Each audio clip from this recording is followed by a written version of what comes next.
Welcome to Evergreen Conversations, a breakthrough audiovisual storytelling medium that serves as a platform for news, entertainment, sports, and culture.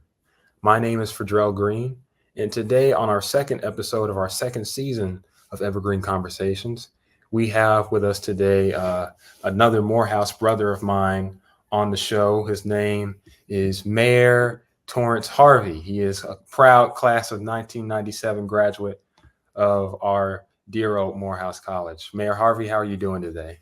Doing great, doing great. Happy to be on the Evergreen Conversations with you, Freddrell.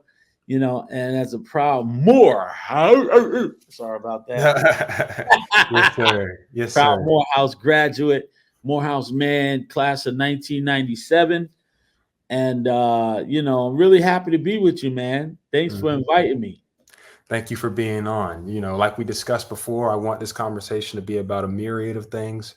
I Yes. want to start off by talking with you about your journey. Let's Mhm. get the folks knowing about a little bit about your journey so that we can go forward. So, what was your journey like heading to Morehouse? How did you become a Morehouse man? Well, so first of all, I was born and raised in Poughkeepsie, New York. I have an identical twin brother, Torino. So it's Torrance and Torino Harvey. And we were the youngest of eight. My mother had eight children. We're the youngest. He's number seven. I'm number eight. My brother Torino is 3 minutes older than I am. And we grew up in the downtown Poughkeepsie, New York area, which is about 30 miles from Newburgh. I'm in Newburgh, New York right now, and I'm the mayor of Newburgh, New York. But a half an hour north, 20 to 25 minutes north of Newburgh is my hometown, Poughkeepsie, New York. Right. So my dad had grocery stores, hot dog trucks, Mm-hmm. and we grew up in the projects, even though my father was an entrepreneur. And we're the youngest of eight, first to graduate high school. My parents had about a ninth grade education. None of my sisters and brothers, prior to my twin brother and I, graduated high school. So we were the first.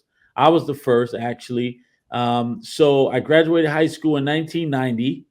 My junior year in high school, I discovered Morehouse College because I was a big follower of the Reverend Dr. Martin Luther King Jr. Yes. So by my junior year in high school, I started looking for African American men who were educated, unlike my own dad. My own dad had about a ninth grade, maybe a 10th grade education. My dad was born and raised in Akron, Ohio. My mother was born and raised in Enfield, North Carolina. So my mother's husband was born in North Carolina, but my biological dad was not. So my dad was born in 1932. My mom was born in 1934. My Mm-hmm. father has passed away since 2020, so it's been 4 years. But he and my mom grew up in the Great Depression. They grew up in big families themselves, Mm-hmm. um, and didn't have a lot of education. When you look at the 1930s in America, people were either on farms or working in factories, particularly the Black community. So my parents didn't come from a formal education like I did. So I wanted to be educated. I wanted to go beyond high school, and I Mm-hmm. read a brochure in the library at Poughkeepsie High School, and then transferred to my senior year. I did at John Jay Senior High School in East Fishkill, Hopewell. But anyway, when I was a junior in high school at Poughkeepsie High School, I looked at the card catalog and I was going through, college brochures and things like that. And Morehouse and Howard University stuck out to me because the brochures back then had African American young people on the cover. Right. And I was like, oh man, I want to go to those schools because these kids look like me. You Mm-hmm. know, I didn't know what a PSAT was. I didn't know what a SAT was. I didn't learn what a SAT was till my senior year in high school after my parents moved to East Fishkill from Poughkeepsie. East Fishkill, Hopewell Junction is a rural, mostly white community where IBM families lived. And when I got there was a small Black and Latino population at John Jay Senior High School, my senior year in high school. And I said, and one of my African-American friends, his name was Lawrence Court. Lawrence was like, "Hey man, did you take the SATs yet?" I said, "Well, what's an SAT?" I didn't even know what the Scholastic Aptitude Test was my senior year in high school because my parents didn't go. My parents didn't go to college. So I just would continue to do research, and I wanted to attend Morehouse College because the Reverend Dr. Martin Luther King Jr. was a graduate class of 1948, Spike Lee, 79. You had folks like Lerone Bennett, all these Samuel Jackson, class I believe 68. Walter Eugene Massey, who was one of the top physicists, who eventually became Morehouse College president. And I actually worked in his office as a work study student. But anyway, so I couldn't go to Morehouse right out of high school because I was researching and trying to figure it out. My mom and dad broke up. Our family had to move. And in fact, my twin brother and I slept in a van for 6 months after my mom and dad broke up. My mom went to my grandmother's house. My sisters went there. My brother and I slept in a van. And we ended up meeting a pastor, Saul Williams. He was preparing for his daughter's wedding, his oldest daughter's wedding, at a restaurant in East Fishkill where we worked. It was Stanley's Eatery in the Holiday Inn in Fishkill, and they were planning a wedding. And so the pastor from Baptist Temple Church, the Reverend Dr. Saul Williams, and his wife Juanita Williams, who was a long-term educator in the Newburgh School District, they were planning for their oldest daughter's wedding. And that's how we met the pastor. We got invited to Baptist Temple Church in Newburgh, New York. They didn't know we were sleeping in a van, my twin brother and I. And I'd be remiss not to mention that my twin brother and I were in TV commercials at that time. We were on an international dance show called Club MTV with downtown Julie Brown 6 days a week. So when we were in high school, we were on a dance show 6 days a week on MTV. That's national television. National television, man. The TNT twins. You could Google that. Go YouTube that. Wow. The TNT twins. And we were a novelty. We were identical twins. We were, growing up in Poughkeepsie. We get on the Metro North train in New York City, breakdancing and all that kind of stuff. And we were part of the golden era of hip hop. So that's one of the things that we had for ourselves. Some brothers get out of the hood because they play basketball. Some are great football players, track athletes, soccer players. Our way out of the hood was the performing arts. So my twin brother and I had agent when we were like 12 years old, 7th grade, 8th grade, and middle school. We were on toy commercials, and I did a toy. I was on a toy box called Hitstruments. I still got the boxes. I ordered them on Amazon. Anyway, so we were in the entertainment business, and we didn't know we were following in the likes of the Nicholas brothers or in the likes of the Hines brothers or the Davis brothers, Sammy Davis Jr. and his brothers. We didn't know what we were doing at the time. We just know we fell in love with this thing called hip hop, and we were hip hop dancers, and we were part of one of the 5 elements to hip hop, which is the MC, the DJ, graffiti, the human beatbox, if you ask Eric B from Eric B and Rakim, and then you got the hip hop dancers. So there's 5 elements to hip hop. And we were very much a part of the golden era of hip hop in the mid to late 80s. And we were dancing in New York City, Times Square, with some of the famous break dancers like the New York City Breakers and all that. My brother and I being twins, we had Hat Out, we had the Boom Box, we were in Times Square, and that's how we got our first agent.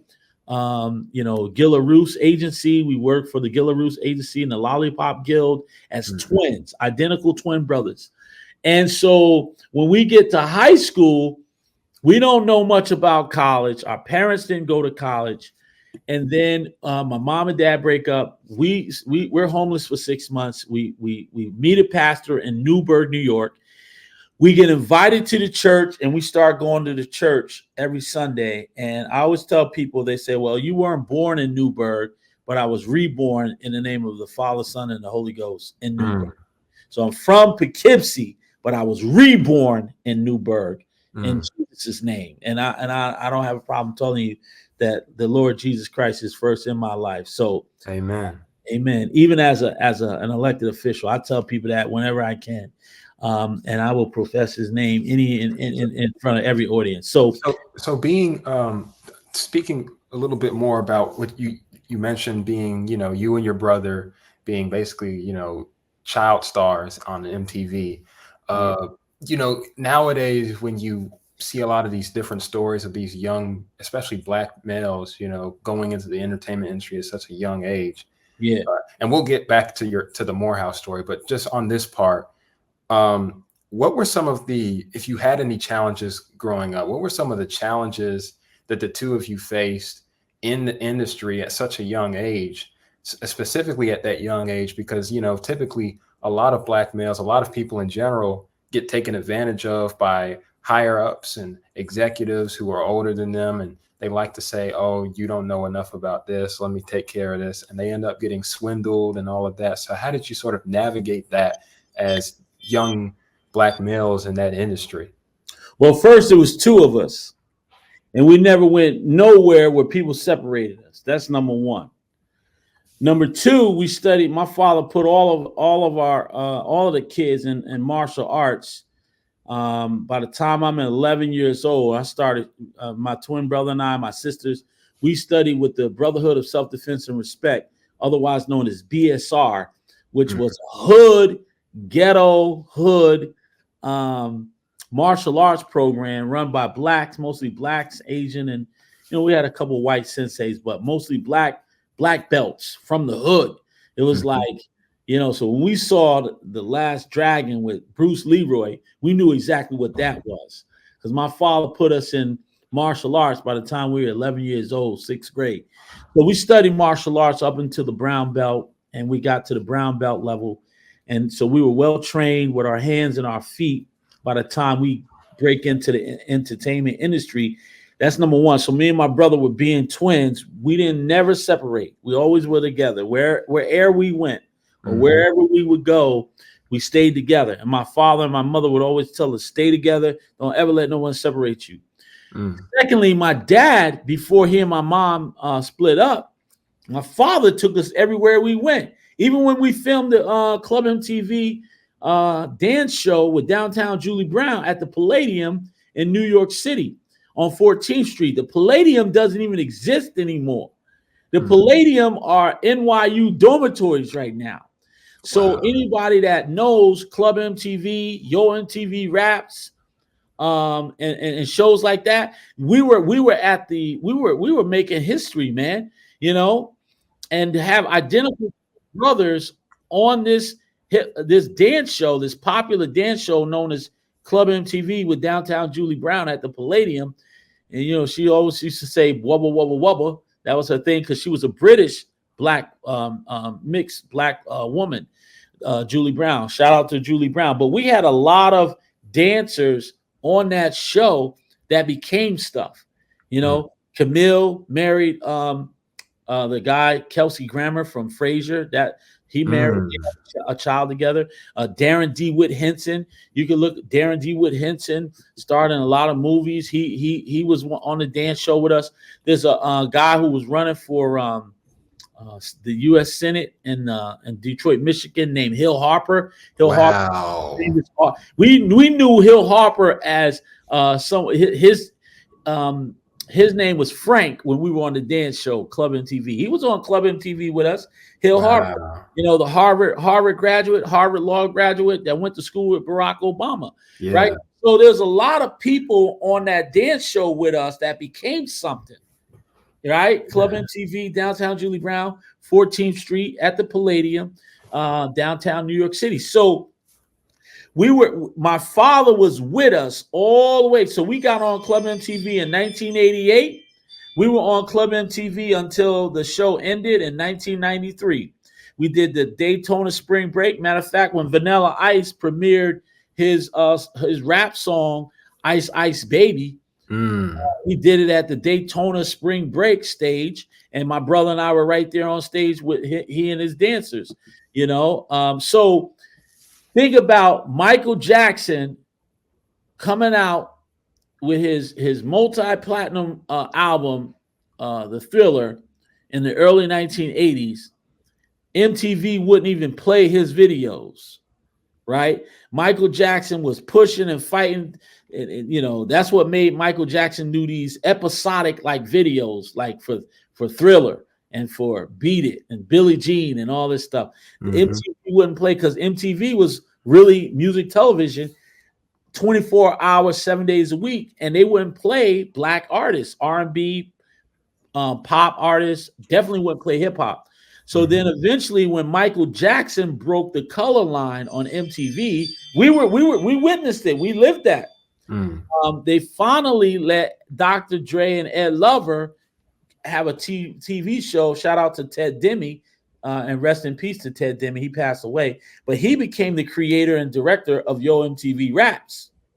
Then we had Milton Lag and Wendy McSwain was the casting director. They started creating this thing called Club MTV, which was like a New York City version of the Soul Train. Because Soul Train was out in Chicago initially with Don Cornelius. Then eventually Soul Train went to Hollywood, out in Cali. So we had Soul Train in the 70s, but then by the mid to late 80s, this popular dance show called Club MTV emerged, and Torrino and I were one of, the two of us were one of the first 60 dancers on Club MTV with Downtown Julie Brown 6 days a week. Now, that's before the internet. That's before Facebook. That's before IG. That's before LinkedIn. That's before MySpace. There was no internet and social media in 1988 when we got on Club MTV as teenagers. And now, mind you, we're in high school. So we're blowing up as celebrities in high school, dancing 6 days a week. And so it was really great. It was a great experience. And this is how I knew how powerful and pervasive television and media and film was. We walked into a Janet Jackson concert at Madison Square Garden in 1991. I'll never forget it. It was either, it might have been 1990. It was either it was 1990. March of 1990, we walk into Madison Square Garden with some friends, my twin brother and I, to see Janet Jackson's concert. And she had the album was promoting Rhythm Nation, the Rhythm Nation album. Okay. And with that, when we walked into that Madison Square Garden lobby with regular tickets, we didn't have like expensive tickets. Right. So we just wanted to see the show because we were dancers, hip-hop dancers, my twin brother and I. We walk into the lobby, and when we go into the lobby, some girl says, "Oh my God, TNT from Club MTV." And at least 500 girls run at us, and they start ripping our clothes. Security had to pull us out. Security had to pull us out, and they had to pull us backstage. They end up giving us front row seats. We end up meeting Janet Jackson, and and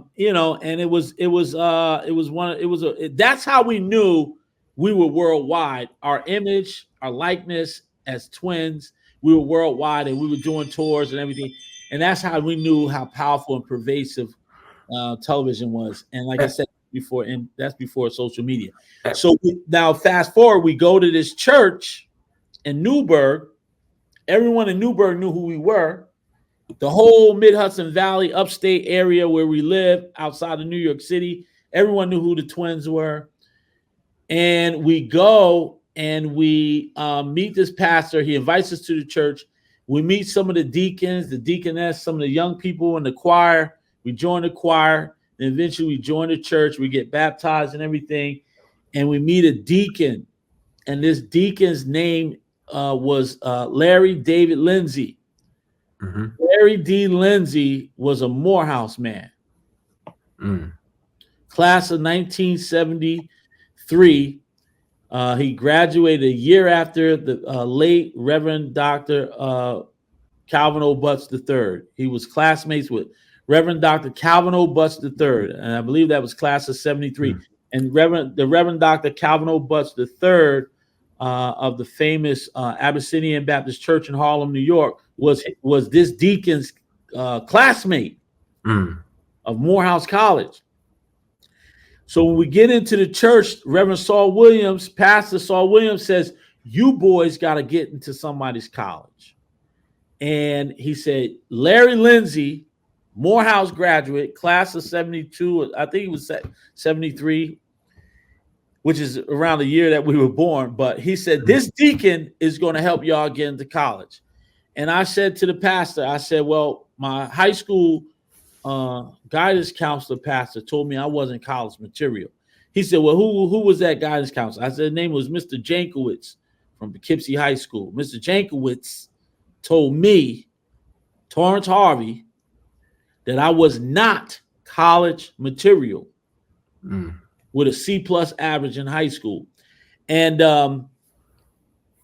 being that my parents only had 9th grade, 10th grade education, I believed the guidance counselor. So the pastor said, write his name down. And I wrote his name down. He said, that's the last time you're going to ever repeat that. And he said, and I'm going to give you a book list this summer while you work with Larry Lindsay, the Morehouse graduate. You're going to work with this deacon, and you and your twin brother are going to read these books. He gave us the autobiography of Malcolm X. He said, write that down. Autobiography of Frederick Douglass, autobiography of Booker T. Washington, The Miseducation of the Negro, Carter G. Woodson, Right. Soul on Ice, Eldred Cleaver, Harvey Thomas's Down These Mean Streets. And he gave us this whole book list, man. And let me tell you something. Oh, he gave Richard Wright, Black Boy. He gave us, just this whole list of literature. And we went to the Newburgh Free Library and we read those books. Okay. And so eventually we got into a special program called the HEOP program. The HEOP program is the Higher Education Opportunity Program in New York State at the private four-year colleges. And then you got the EOP program in the SUNY colleges, which are the state universities. So we got into Mount St. Mary College here in Newburgh, New York, HEOP program. And the objective was to go 1 year and get those C averages up to B+ averages in college, and then go to Morehouse. That was the plan. Well, my brother and I got into the HEOP program. We go into the 6-week summer program before the actual freshman year starts, Mount St. Mary College. I meet my wife. After my first year in college, my wife and I become parents. I become a father. My wife and I have our oldest son, who is Torrance Harvey II, in 1993. So we go to college in 1992. 93, I become a father. That doesn't, offset my efforts at night and studying and grades. I was on Dean's List every semester, International Dean's List. I had about a 3.6 grade point average overall. Wow. It meant I wasn't going to go to Morehouse after 1 year. I stayed 2 years at Mount St. Mary College, and my brother did as well. In between that time, I become a father. I get 2 internships, paid internships at the United States Military Academy at West Point in the civilian personnel office. And my brother and I study a semester at Thames Valley University in London, England. We do a study abroad program. And you're doing all of this while you still have your son. You're still being a father. Yep. Still being a father, still in school full time. Wow. We did Star Search in 1993. We did, I did an ABC after school special for Oprah Winfrey. I got the DVD right here in my room. Man. That was on national television. It was the ABC After School special entitled Girlfriend. You can look that up in my IMDb.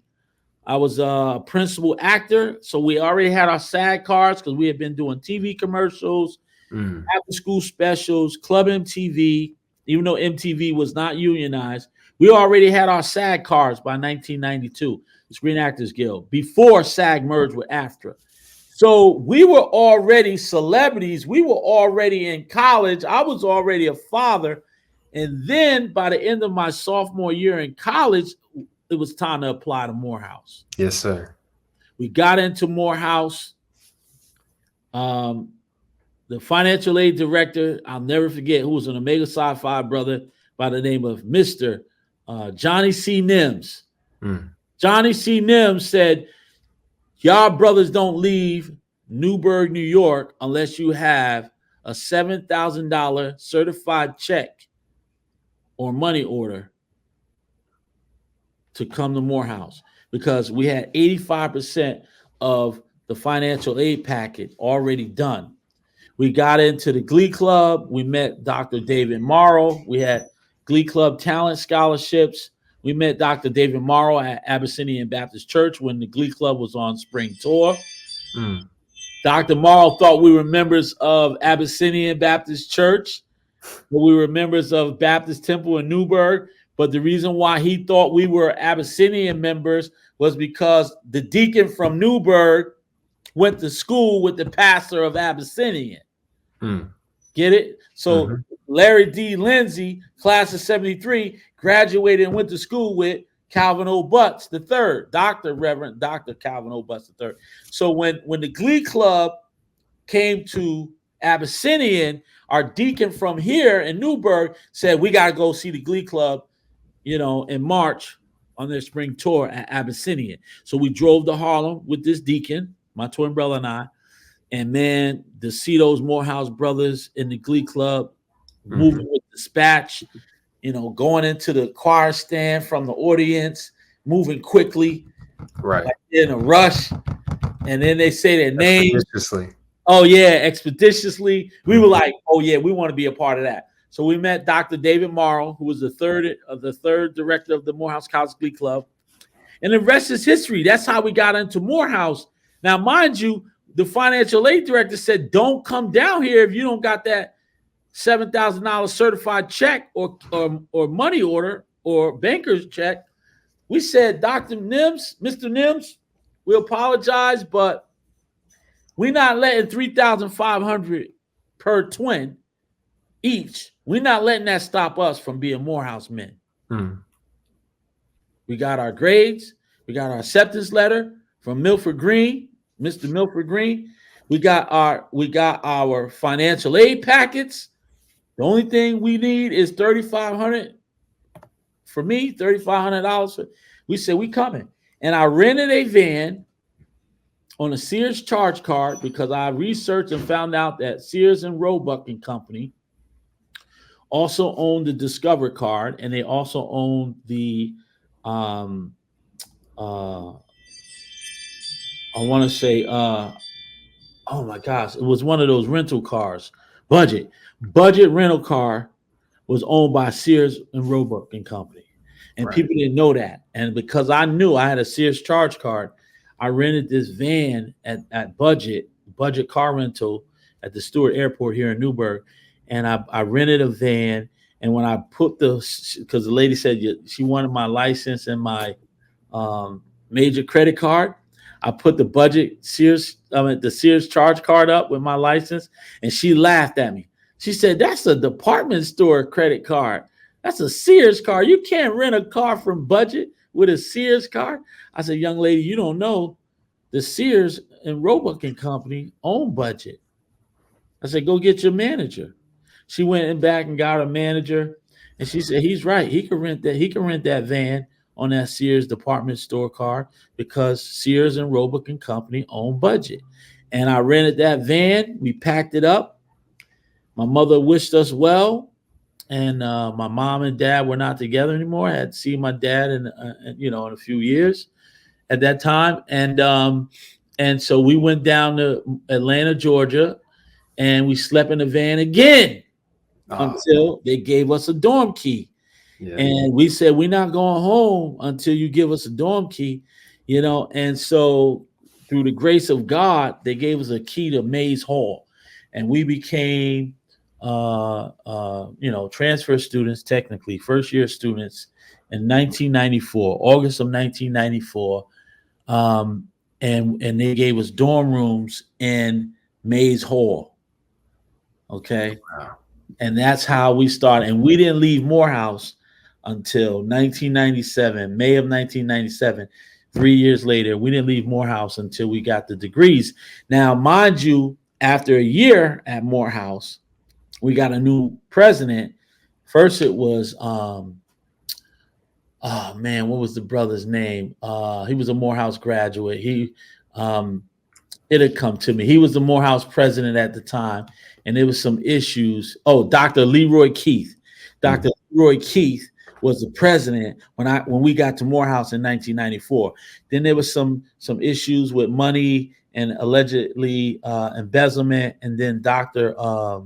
Perdue became the interim president, and then Dr. Walter Eugene Massey, class of 1958, became our president my second year at Morehouse. And that's when I decided I wanted to work in the office of the presidency of Morehouse College for my work study student, as a work study student. They never had a work study student work in the office of the president.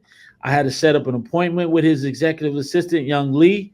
I had to speak to all the secretaries that worked in the president's office, Sheila Tolbert, and all the other women in the office. And I remember Young Lee sitting down. She said, you got to have a cover letter, a resume, and you got to have a proposal of why the president of the college wants to, for the very first time in the history of Morehouse College, have a work study student in his office.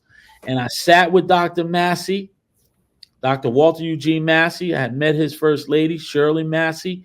And after the long interview and a wonderful discussion with Dr. Walter Eugene Massey, he said, no, you're not going to get to work in my office as a work study student. Well, later on that evening, after I went to my Glee Club rehearsal, went to my dorm, I got a call from Mrs. Shirley Massey, the president, Dr. Walter Massey's wife at that time. He was the president. And she said, you're going to work for me in the Morehouse College Auxiliary. That's what you're going to do. You're going to work in my office, in the president's office, my desk. I have a desk for you. I have a computer for you.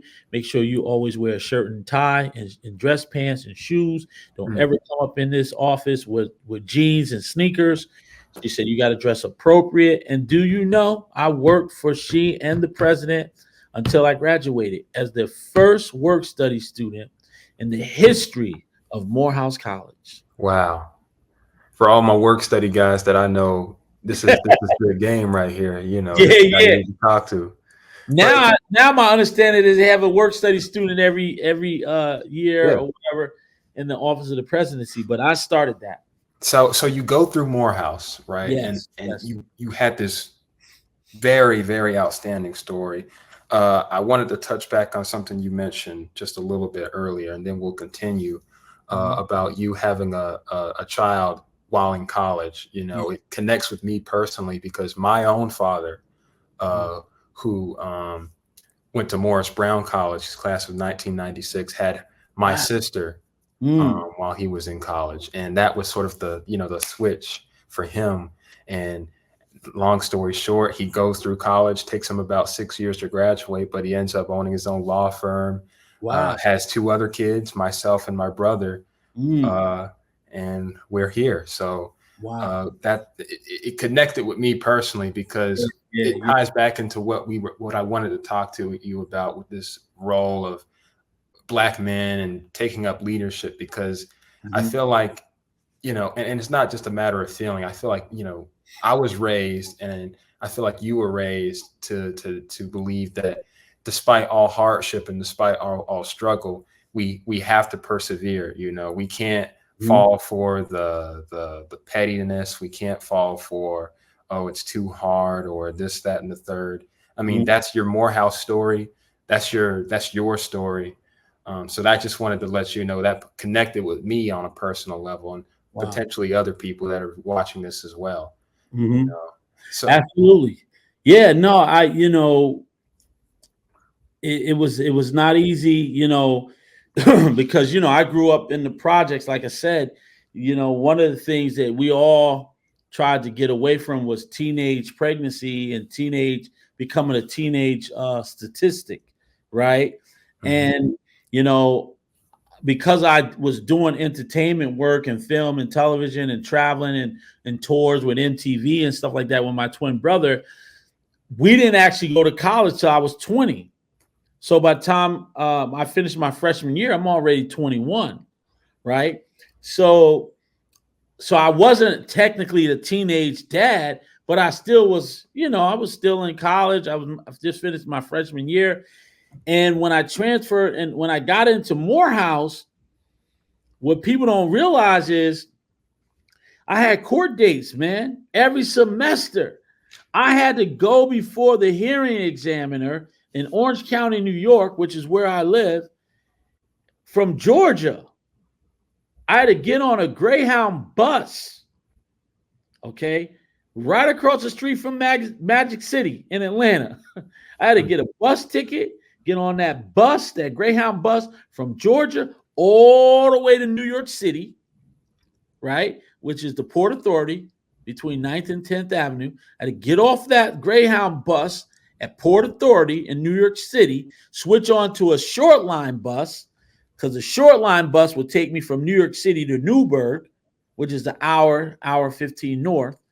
Then I had to switch off of the short line bus at the short line station in Newburgh and transfer to a local bus to go out to Goshen, New York, which is about 35-40 minutes west of New York, of Newburgh, to go to the courthouse, the family courthouse in Goshen, New York, Orange County, just to go before the judge or the family court hearing examiner, show her my Morehouse College ID, show her my Morehouse College schedule and my driver's license to say I'm still a full-time student.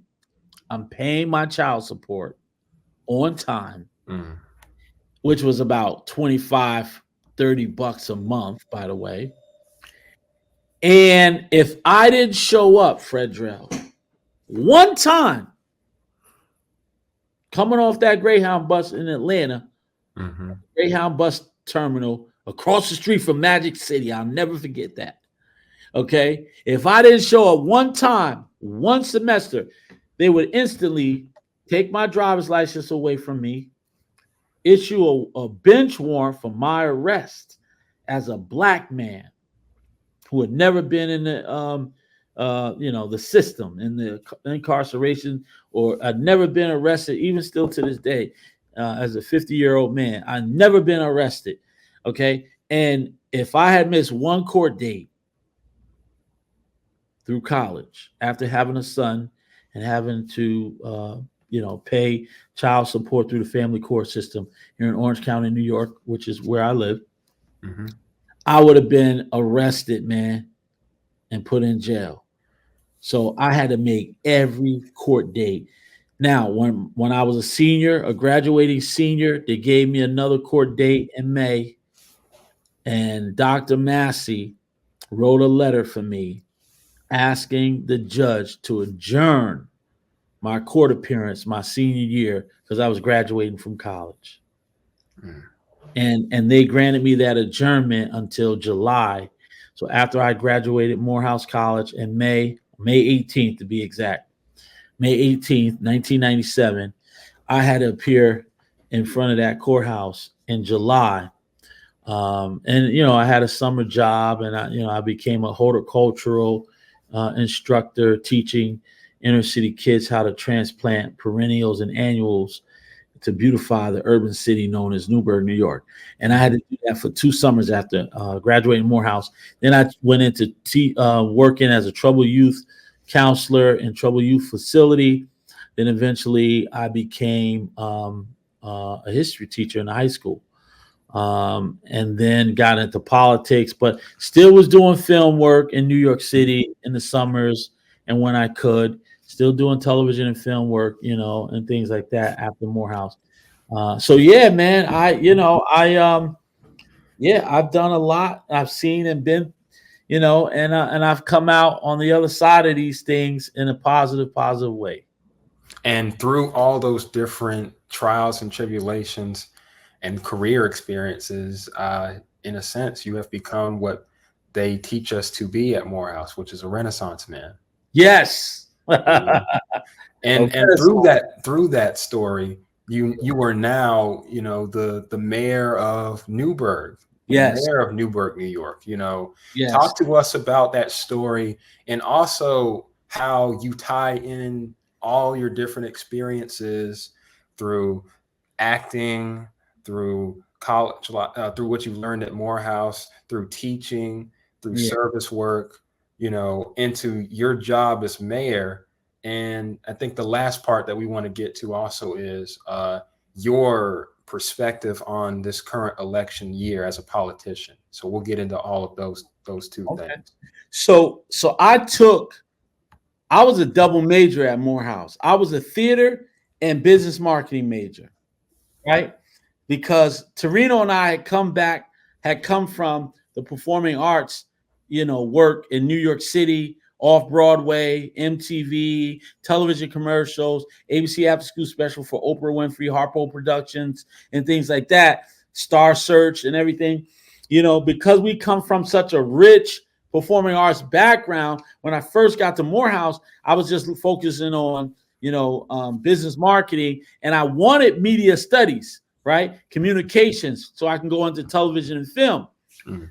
But because in 1994, Spike Lee, who was a graduate of class of 1979 with Jay Johnson, the former Secretary of Homeland Security, Jay Johnson, he's been to Newburgh because he's from Wappinger Falls, New York. But anyway, so Spike Lee graduated from Morehouse, but all his media studies and communication classes were from Clark Atlanta University. Mm-hmm. Right? So when I get to Morehouse in 94, they don't allow me to study mass communication, mass comm, or media studies, television and film. So I got to go into theater. Okay. Right. So I become a theater major, and Torrance and I took all of our theater classes, like the famous Saul Stacy Williams, Saul S. Williams, the son. So Reverend Saul Williams was the pastor in Baptist Temple. His son, I forgot to mention this, his son was at Morehouse from 1990 to 1994. So when we get there in 94, Saul Williams, the son, who is the famous world-renowned poet, slam poet, artist, Saul Williams. Right. He's from Newburgh, New York, too, by the way. He's a native son to this city that I'm the mayor of. Wow. And he and I are the same age, so he knew TNT Twins from Club MTV. Because when we would come home from filming with Downtown Julie Brown and all the dancers at the Palladium, we would have to battle Saul Williams, the son, at the nightclubs, because we had these teenage clubs in our area. And so we were battling with him. See, when he was here in Newburgh, we called him Stacy. And he got a song called Black Stacy. We knew him as Stacy because his father was Saul Williams. He was known as Stacy because his real name is Saul Stacy Williams. So anyway, Saul Stacy Williams is a Morehouse graduate, class of 94. Larry Lindsay was the deacon from Morehouse. So we had Saul Stacy Williams coming home to Baptist Temple Church, his daddy's church, and chilling. We would all chill together because we were the same age. And we were already on television before Saul Stacy Williams does the hit movie Slam, which won, all these awards at the Sundance Film Festival, before he does K-Pax with, Kevin Spacey, before he does Lackawanna Blues, before Saul Stacy Williams becomes this world-renowned poet, slam poet. We already knew him because he's from Newburgh. Right. So when we get to Atlanta in August of 94, he had already just graduated in May. So he goes on to NYU Tisch School of the Arts and goes into the acting program, the MFA acting program at Tisch at NYU. Spike went to Tisch for filming after graduating Morehouse. So anyway, I get to Morehouse. You can't take mass comm anymore at Clark Atlanta University because all the Morehouse College students that were doing that after Spike Lee graduated in 1979, they started failing Morehouse students. Now you were a Morehouse student, allegedly. They started giving Fs to all the Morehouse students at Clark because Spike Lee, although was a Morehouse man or a man of Morehouse, he took all his film classes at CAU, Clark Atlanta University, and went to NYU after that and became famous as a film director. But all the credit goes to Morehouse, even though his classes were at Clark. Right. So by the time I get to Morehouse, they don't let you take classes at Clark. Oh, man. You get what I'm saying? Wow. So Spike Lee created the journalism program that you're in. Right. At Morehouse. Right. But when I get there in 94, because of Spike Lee, we are not even allowed to take mass communication, media studies at Clark because they were failing Morehouse students at Clark Atlanta, as far as we were told, right? Wow. You see the history? Yeah. So it's then, kind of like them going back and forth over who gets the credit over. Who gets the credit for Spike Lee's success? Right. You know? So, because he's successful in the film industry, but he's a Morehouse graduate. So they never mentioned Clark, which is where he took all his undergrad classes. And then he goes to NYU for graduate school in the MFA. You see what I'm saying? Right. So now I get there. Now Torrino and I have to study theater. So we go over to Spelman to the Baldwin Burroughs Theater, which is where Samuel L. Jackson was trained. Samuel L. Jackson's professor was Baldwin Burroughs. When I get to Spelman with my twin brother, we meet the famous Glenda Dickinson, and Glenda Dickinson is the first female Black director on Broadway. Glenda Dickinson is at that time, rest in peace to her because she's passed away. Shout out to her daughter. Glenda Dickinson is the first Black female play director on Broadway, Howard University graduate. She graduates with Felicia Rashad and Debbie Allen at Howard, and she's the chairwoman of the theater department at the Baldwin Burroughs Theater at Spelman. So now my brother and I show up as twin brothers. Boom, we sign up as theater majors. We're still business marketing majors, but we're also taking all the theater classes, script analysis, acting principles 1, acting principles 2, Shakespeare, stagecraft, all these different, script analysis, all these different theater classes that are required for the theater major. We're taking it, and then we start doing shows at Spelman. And we're busting it down. Torino's in Sparkle. I'm his understudy. Then I do Pearly Victorious with Dr. Jackson at Spelman. And then he and I do Zora Neale Hurston's adaptation, Signifying Tongues, with Glenda Dickinson. And then they bring in Diane McIntyre, famous dancer, choreographer from Harlem. She comes in. We do a show called Stop on a Dime. So we're hitting the Spelman Theater stage as the main players, with Don Norwood, who's now a pretty famous actor. Don Norwood, Alvin Keith. There's another Erica Traylor. Erica Traylor is doing big things in film and television right now. Kendricks, Karen Kendricks. So all of us are like the main players at Spelman. When you see those productions go up every semester at Spelman College between 1995 and 1997. And so Torino we're killing it. Now, while we're doing Spelman Theater, we're also majoring in business, but we're also doing the Morehouse College Glee Club with Dr. David Morrow.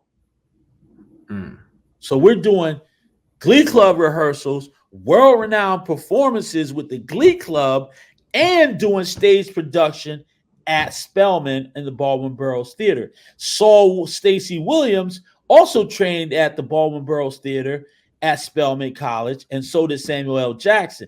So, you know, we're in the mix with this entertainment thing heavy. Okay. Now, so it kind of beckons the question, you basically you were that guy in college in terms of the entertainment industry. Oh yeah. Why didn't you pursue it full time after so college? So what happens is, now mind you, Spike Lee is a Morehouse graduate. He comes back to visit, and all the famous people that come to visit come to the president's office at Morehouse College, right? Right. And I meet Spike Lee, I meet Bill Cosby, I meet Camille Cosby, I meet Samuel L. Jackson. We meet all the famous people that are associated with Morehouse, especially if they're graduates. When they're coming to meet with the president first. And Spike Lee comes up. He's doing some kind of a commercial at Morehouse. He's in town in Atlanta. I'm a senior. 5 people introduced me to him. Then 5 people introduced Torrance to him. He doesn't realize that we're twins. So he meets us 10 times in one day. When he comes up to the president's office, and I said, listen, I'm a stage company manager, stage manager of an all-female performance that's on the Baldwin Burroughs stage right now called what was the name of this?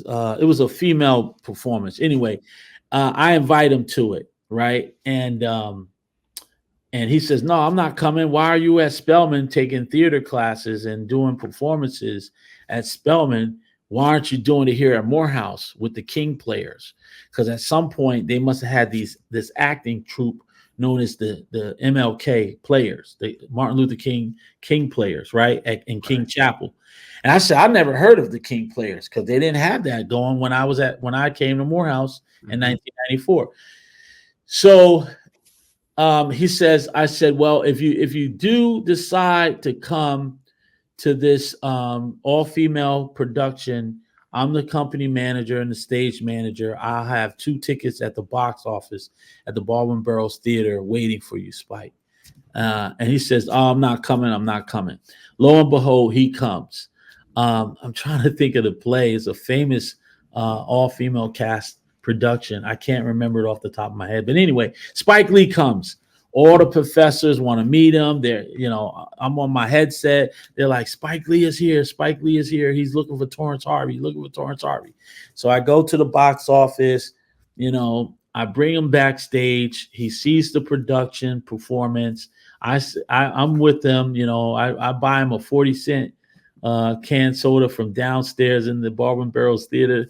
In the basement, they had a soda machine. I bought him a 40-cent soda, and we talked. And he says, before you unpack your bags, he says, when you graduate, I said, I'll graduate in May. He says, well, when you go back home to Newburgh, before you unpack your bags, come see me in Brooklyn, right? Mm-hmm. I graduate in May of '97. I do exactly what he says. I put my bags down at my mother's house in Newburgh here. I call his office. I meet a guy named Jason Lampkin and another guy named Michael Boogie Pinkney. And they say, yo, Spike Lee is working on a production. He wants you to work. So I go to 40 Acres and a Mule. I meet Spike again. He takes me around the offices. I tour 40 Acres and a Mule off of DeKalb Avenue in Brooklyn, Flatbush, Brooklyn. And he says, you're going to be in my film production this summer. Talk to Jason Lampkin, talk to Winsome Sinclair. She's doing casting. And he casted me, Mr. Green, he casted me as a stand-in for Ray Allen, who had just gotten drafted to the Milwaukee for a movie called He's Got Game. Yeah, He Got Game. Yep. Got Game. That was my first film job with Spike Lee, Morehouse brother, in Brooklyn, and I worked the entire summer. as the photo double stand-in for Ray Allen, who was entering his rookie year with the Milwaukee Bucks, and he portrayed Jesus Shuttleworth in the movie He's Got Game, and Hill Harper was his cousin, the little guy. And I photo doubled and did stand in for Hill Harper as well, not knowing Hill Harper was Frank Hill Harper from Club MTV. He danced with me on Club MTV. But I didn't recognize him because we called him Frank when he was on the dance show. And now, after he done went to Harvard and everything, and he's doing his acting work, all right, he's now goes by the name of Hill Harper. And I didn't realize Hill Harper is Frank from MTV. So anyway, I'm on the movie set. Denzel Washington, Ray Allen, Hill Harper, the famous running back, what's his name? He's the famous NFL football player before O.J. Simpson. Anyway, so I'm on the movie set the entire summer. We are in Coney Island, in Brooklyn, filming. And to be honest with you, I had already had my SAG card since 1992. Now it's the summer of 97. Spike Lee is my Morehouse brother. I thought maybe he'd give me a line in the movie. Right? Not make me a stand-in, which is an extra. Yeah. Right? So he doesn't give me a line. Then I said, you know what? We chalked it up. Then I went on to be the stand-in for a guy named Ruben Santiago Hudson. John Singleton did a movie in 1998 called Shaft with Sam Jackson. So now I'm on a movie with John Singleton for 9 months. And another Morehouse brother. Another Morehouse brother, and it's Shaft. And I'm in a court scene as an extra. John Singleton's directing, and I write a note to Sam Jackson, and I hand Sam Jackson the note, and it says, from one brother to another, your Morehouse brother, Torrance Harvey, class of 97.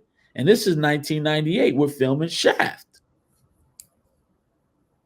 So he's like, yo, what is that? What you giving me, man? I don't know what it is you're giving me. I almost got fired from that movie set because John Singleton looked like, what did you give Sam? It was a note. Just letting them know a Morehouse brother's on the set. So before John Singleton grabs the note, Sam Jackson says, yo, you know what, man? Oh, I know what you were doing.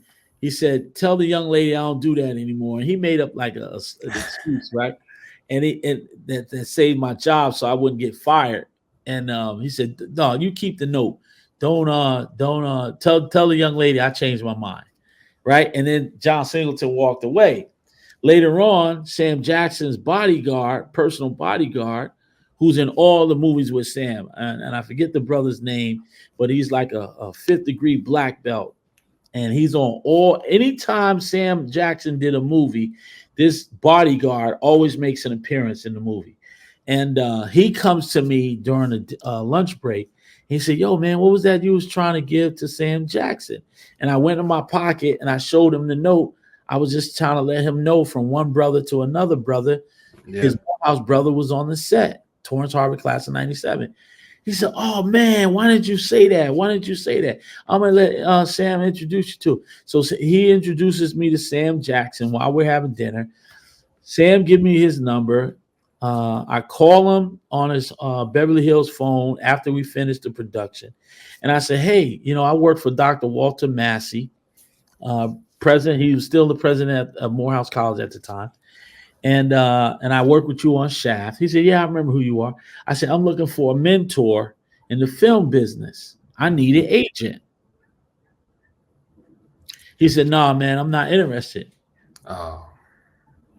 So that Spike Lee, who makes me a stand-in, Sam Jackson, Spike Lee never gave me a line in the movie when I already had my SAG card and did an after-school special for Oprah in 1993.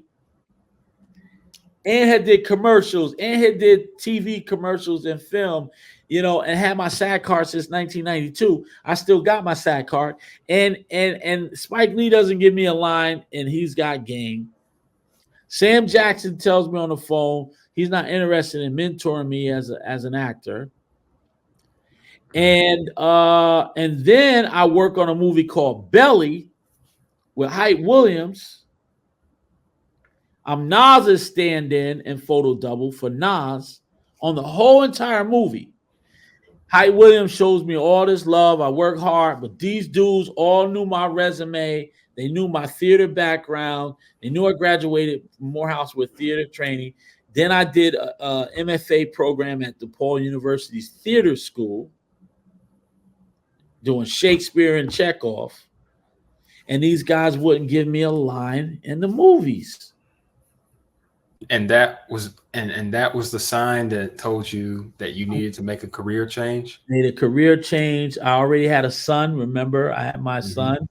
My wife and I weren't married. So by 1999, after working on He's Got Game in 97, working on Shaft with John Singleton and Sam Jackson in 98, also working on Belly with Hype Williams, Nas, and DMX and Method Man. For 9-10 months, I worked on Belly, right? And then I worked on Get Rich or Die Trying with 50. So I was still in the business. That was 2005 with 50 Cent's movie. But anyway, I was doing all these film jobs. They were making me photo doubles and stand-ins. I even did some photo double work for Terrence Howard. And so I was doing all this stuff, but these directors weren't giving me a line or a part in the movie so I could earn the residual income. So having a son at this time, my son is like 5-6 years old. I started substituting in the Newburgh and Large City School District in 1999 and got a permanent position teaching history as a long-term sub. And then what I end up doing is going to school at night back at Mount St. Mary College and got my master's degree and my New York State certification in social studies 7 through 12. And I've been teaching now 26 years. And when I get an opportunity to use my SAG card, I keep my dues paid up, and I do my film stuff, when I can in the summers or on the weekends or whatever. And I've done a lot of off-Broadway theater productions since then, in the summers and stuff like that. But the point is, yeah, man, these guys, my Morehouse bros, Spike and Sam, wouldn't cut a brother a break. So I decided to become an educator. Yeah, I can remember this one story this one Morehouse man told me, who runs a community service center on the West End here in Atlanta. Yeah. And he was talking about how he and Spike Lee were both invited to the White House to see President Obama. Oh. And while he was waiting to shake Obama's hand, Spike Lee was busy talking about the Knicks. And he was trying to talk with him about how he can help in the West End, the younger Morehouse man. And instead of having Spike Lee, take the time to let this brother speak to him about how he can be of service to the West End community, he was busy talking about the New York Knicks. So that's a whole nother thing. Wow. But you end up teaching, you end up becoming a mayor. Yeah. You follow this path of civic service to the community of Newburgh. Which is what Morehouse men do. Exactly. Service to others. How has that been for you? How has that journey been for you being a politician? And what is your message, if any kind of message, on the current political climate right now during the election cycle? This is a very important time in our lives right now. Absolutely. It's a historical moment. We got to meet the moment. We got to meet the magic and the magical moment. And it's critical too. It's a critical turning point in our American history. And so going into teaching, it was so interesting because at baccalaureate, the baccalaureate service that's before commencement at Morehouse, I'll never forget sitting in the King Chapel, listening to Reverend Dr.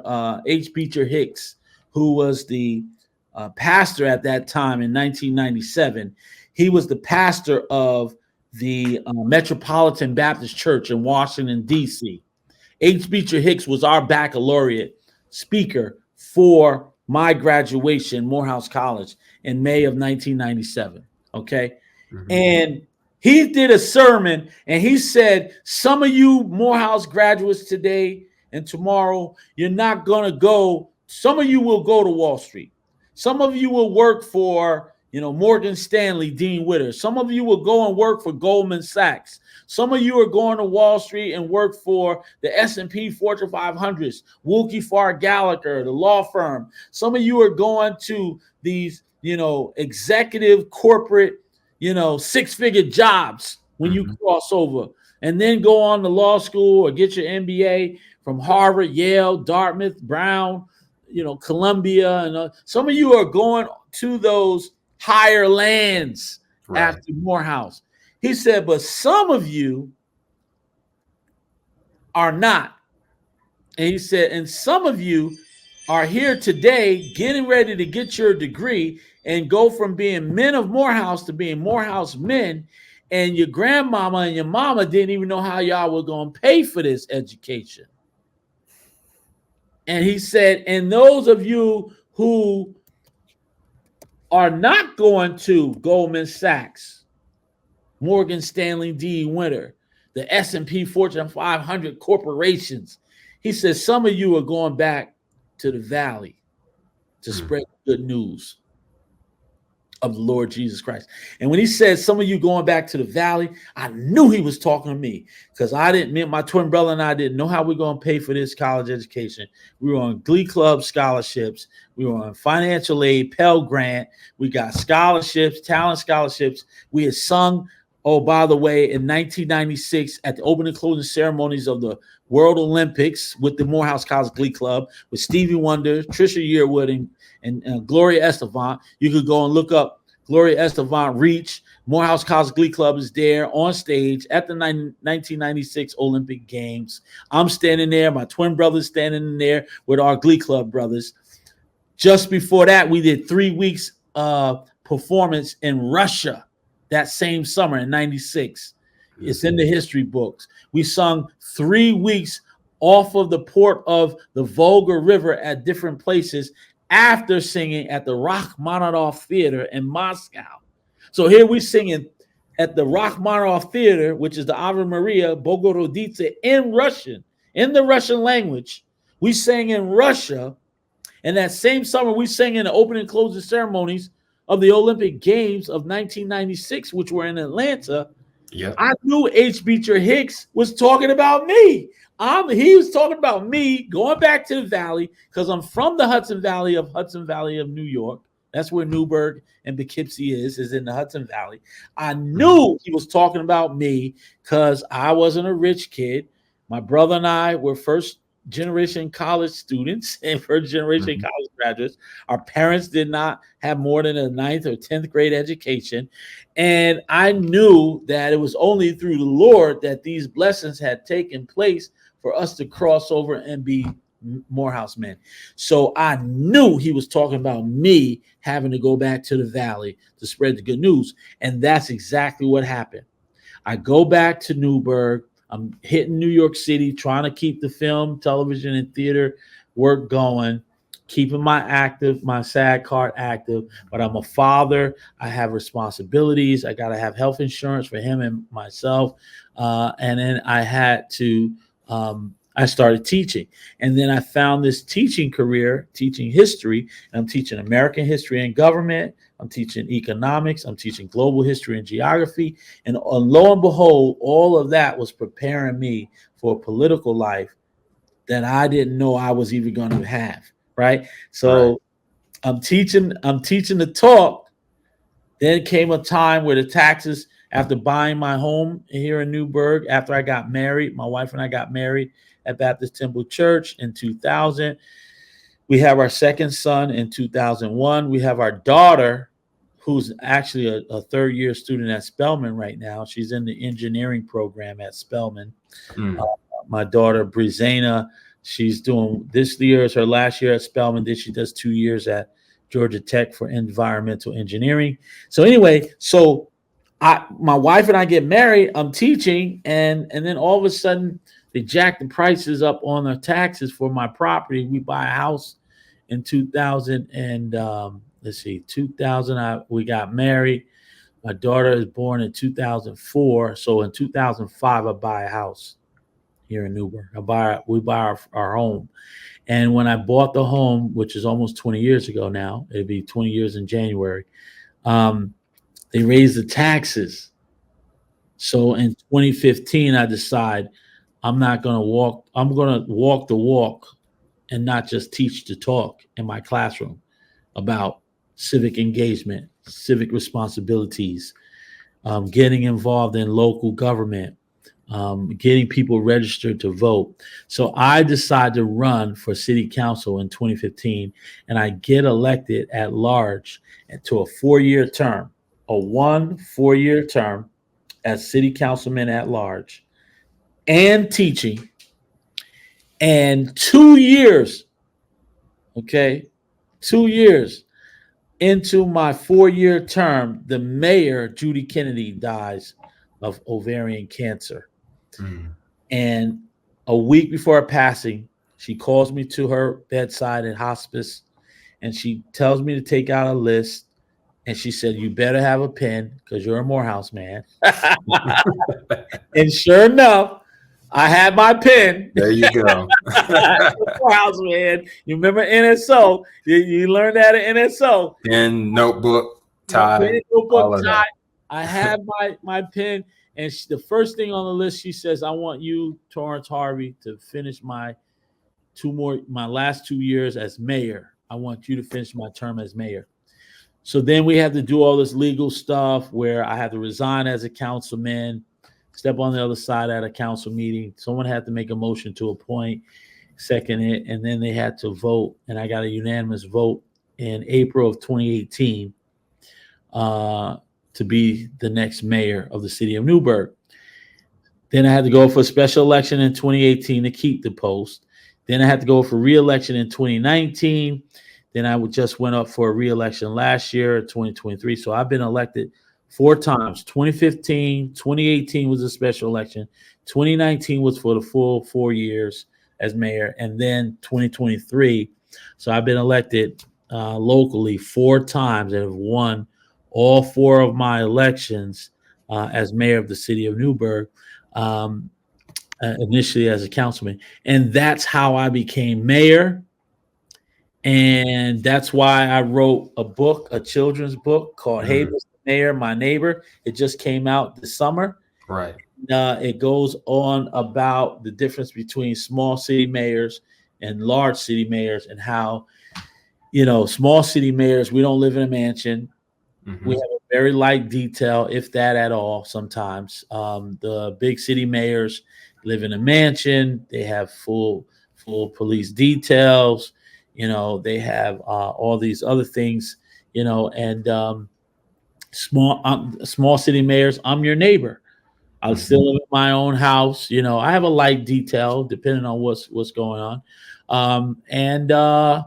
Yeah, I'm for the people. I am by the people, but most importantly, I am of the people, which is part of our democracy and our creed.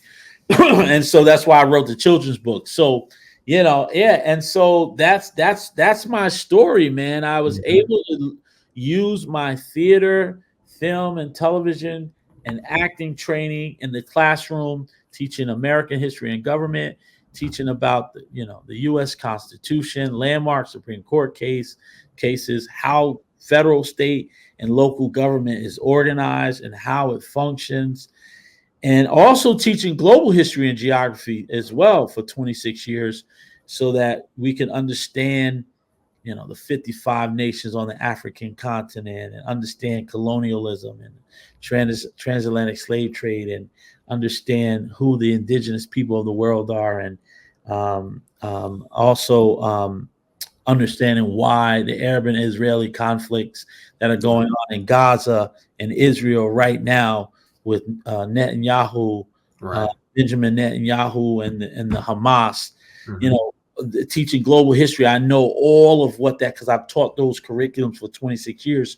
Now that I'm in government, I have a bird's eye view on how all these things work from a global perspective, right on down to a local perspective, and have had a lot of amazing legislative work and housing solutions to, homelessness and different things here, right here in my local community, even dealing with environmental matters with, over $2.5 million for water service lines that had to be replaced that were made out of lead for families and elderly people, and doing over $150 million worth of infrastructure upgrades, microtunnel machines, where we were discharging 54 million tons of untreated sewage into our Hudson River, which is an estuary, and how that wasn't environmentally safe.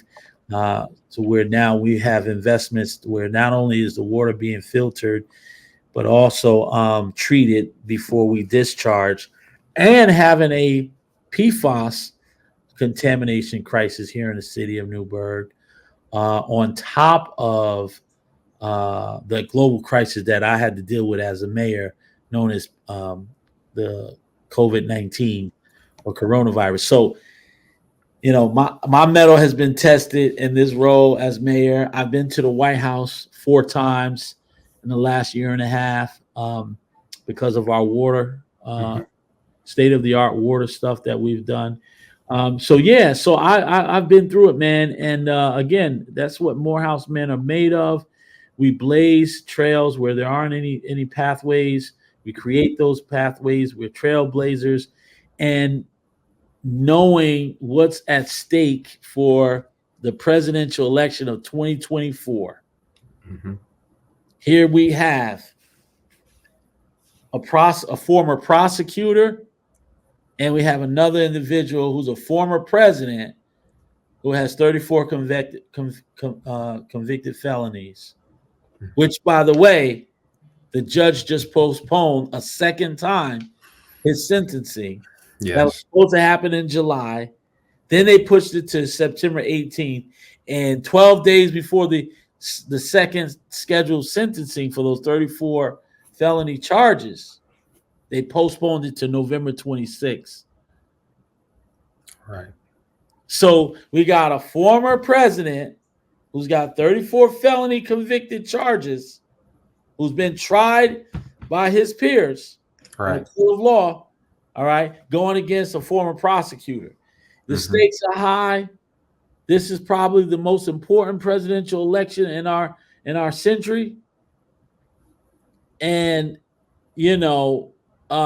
it's critical. It is very critical that we all stand up and cast our vote, and making sure that our neighbors are registered and cast their votes, because you already know who I'm going with. I'm also alpha man, so you already know I'm D9 already. Yes, sir. So I'm already D9. So I'm going with Kamala.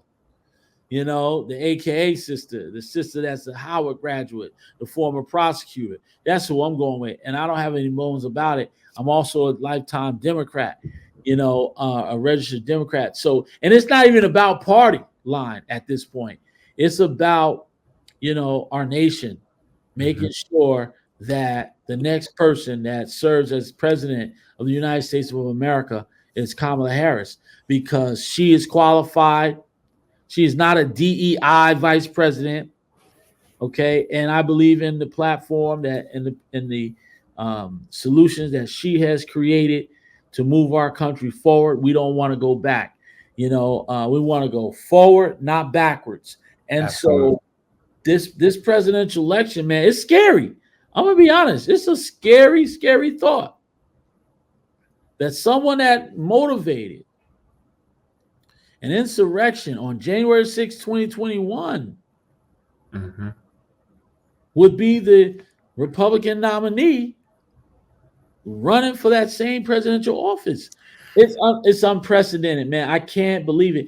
And I'll tell you, as mayor of the city of Newburgh, If I had one felony conviction, my constituents would not allow me to run for re-election. Mm. With one convict as a black man in America, not one. So we got a double standard here. Right.